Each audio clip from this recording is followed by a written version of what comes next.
untuk pelamar prioritas 1, pelamar prioritas 2, pelamar prioritas 3, dan juga pelamar umum. Nah, berikutnya, apakah nanti kita itu pelamar sendiri yang harus memilih formasi, ataukah nanti akan dipilihkan oleh Kemdikbudristek, ataukah juga akan dipilihkan oleh Pemda?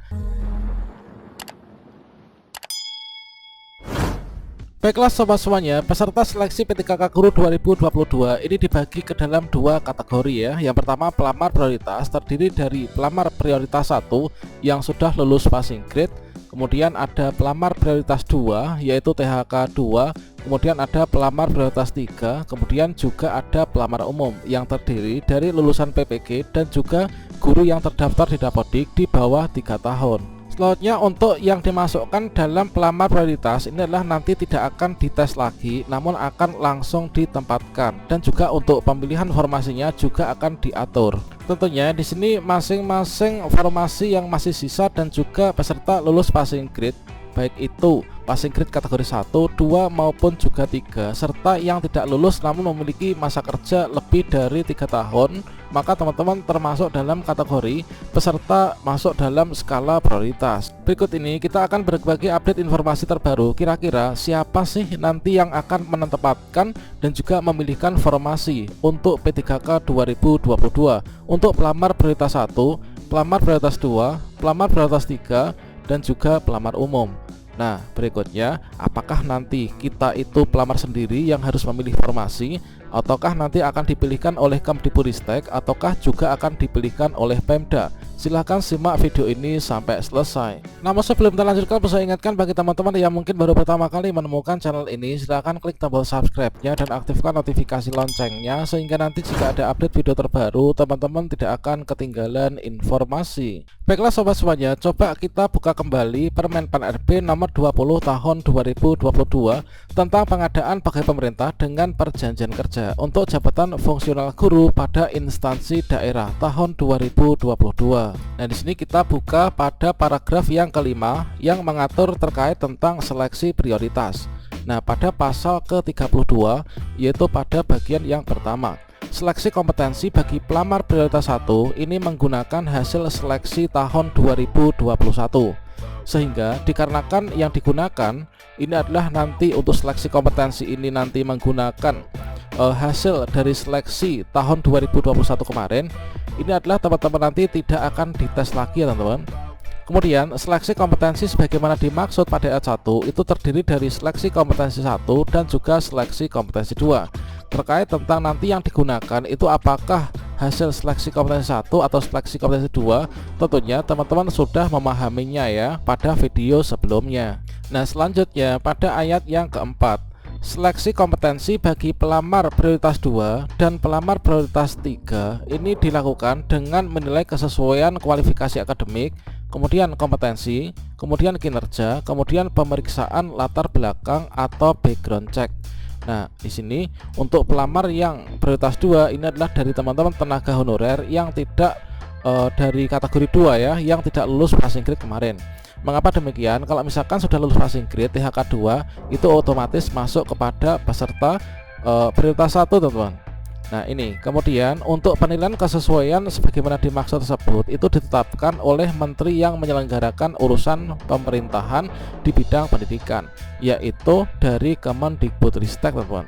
Nah, selanjutnya kita pahami juga terkait di pasal 33 pada ayat 1, yaitu pelamar prioritas ini wajib mendaftar pada sekolah tempat bertugas sepanjang tersedia kebutuhan yang sesuai dengan sertifikat pendidik dan atau kualifikasi akademik yang dimiliki. Jadi kalau misalkan saya ini adalah telah lulus passing grade, atau juga saya adalah THK 2 yang gak lulus passing grade, baik itu P1, P2 maupun P3, yang dimaksud dengan P ini adalah yaitu prioritas 1, prioritas 2 dan juga prioritas 3.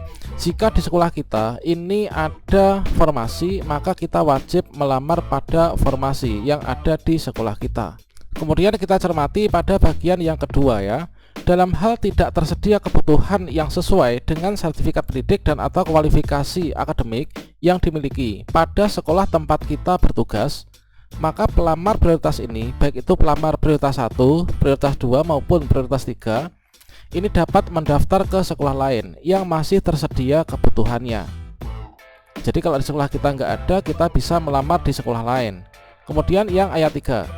Kemudian di sini teman, pemilihan sekolah sebagaimana dimaksud tersebut pada ayat 1 dan ayat 2 merupakan keberminatan pelamar untuk memilih tempat bertugas apabila nanti diterima sebagai P3K. Nah, selanjutnya pada poin yang terakhir, keputusan tempat bertugas sebagaimana dimaksud pada ayat 2 ini ditentukan oleh PPK teman, oleh PPK berdasarkan rekomendasi dari menteri yang menyelenggarakan urusan pemerintahan di bidang pendidikan. Jadi yang dimaksud dengan PPK itu adalah pejabat pembina kepegawaian ya. Baik itu kalau misalkan di daerah tingkat 1 itu ada yaitu gubernur teman, gubernur setingkat provinsi ya. Kemudian untuk di bawahnya itu adalah di kabupaten kota itu ditentukan oleh wali kota atau juga bupati. Nah, itu semua atas rekomendasi dari Kementerian Pendidikan, Kebudayaan, Riset dan juga Teknologi.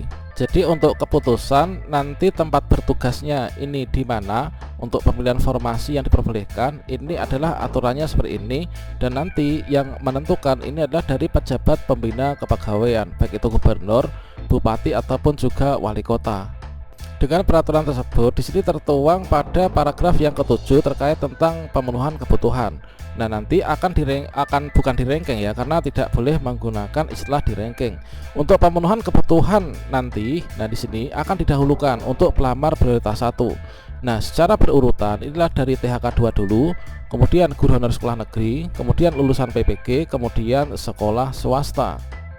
Kemudian dalam hal pemenuhan nanti oleh pelamar yang dimaksud pada ayat tersebut, maka jika belum terpenuhi, maka nanti akan dipenuhi oleh pelamar prioritas 2. Ini adalah urutannya.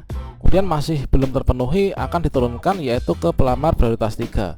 Nah, untuk pelamar prioritas pertama, kedua dan ketiga ini adalah tidak ada tes ya teman-teman, kecuali dalam hal untuk yang pelamar umum yang mana nanti mengisi pada bagian yang terakhir sisa formasi dari pelamar prioritas. Inilah nanti di sini mereka akan mempertaruhkan yaitu berjuang bersaing ya antara guru yang terdaftar di Dapodik yang masa kerjanya kurang dari 3 tahun itu bersaing dengan peserta dari lulusan PPG. Kalau misalkan di sini kita melihat pada infografis yang dulu pernah dibahas antara Komisi 10 bersama Kemendikbudristek, di sini kalau misalkan kita cermati pada tahun 2022 ini adalah infografisnya, ini masuk yang di sini teman-teman. Nah, di sini ada 3 tahap ya. Untuk di tahun 2022 ini seleksinya akan ada 3 tahap, yaitu ada tahap 1, kemudian tahap 2, kemudian juga tahap 3. Kalau misalkan kita mencermati dari infografis ini, sepertinya ini nanti untuk seleksinya ini tidak akan dilakukan secara bersamaan ya, meskipun untuk pembuatan akun dan juga nanti pemilihan formasi yang kedua ini adalah dilakukan di awal. Nah, di sini sepertinya nanti akan didahulukan yaitu untuk yang di tahap 1. Untuk di tahap 1 nanti siapa? Yaitu nanti dari peserta yang sudah lulus passing grade. Artinya dari peserta prioritas 1 ini nanti akan dimasukkan ke dalam seleksi yang tahap 1. Nah, selanjutnya kemungkinan juga nanti akan dimasukkan untuk yang peserta di prioritas 2 dan juga prioritas 3. Jika nanti di sini masih ada yang belum terakomodir, maka nanti akan dimasukkan pada seleksi yang tahap 2. Kemudian juga ada tahap 3, sehingga nanti pada akhir tahap ini nanti akan tercover untuk teman-teman yang melakukan pendaftaran, baik itu pelamar prioritas maupun juga dari pelamar umum.